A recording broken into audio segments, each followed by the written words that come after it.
Undead Girl Murder Farce is a quirky historical horror manga. After the French Revolution, demons are given human rights as long as they don't prey on people, but the vampire is murdered.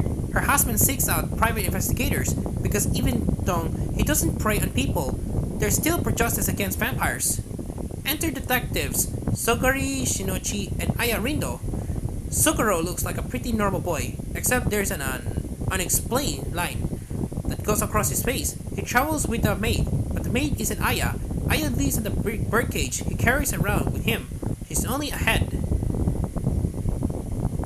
Characters hear her voice and think there's a ventriloquism trick going on, but the readers have already seen what Aya looks like on the cover, so it's not as big of a surprise to us as it is to the characters in the book when her true form is revealed. Aya is a type of demon referred to as the immortal, and she lives around 1,000 years.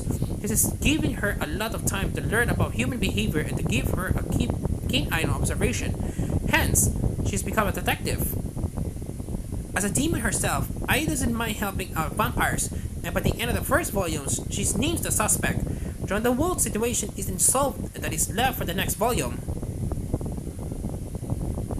Undead Girl Murder Farce is a horror title, but it's a horror title that's quirky and fun as opposed to one that's actually meant to scare you or give you the creeps. Its historical European setting is reminiscent of the other horror manga like Black Butler or a work by Kaori Yuki, where horror lurks below the surface of fashionable and flauncy clothing and old-timey manners. There's definitely also shades of Sherlock Holmes in here as well, and the detectives even gets compared to the farm detective as they show off their skills.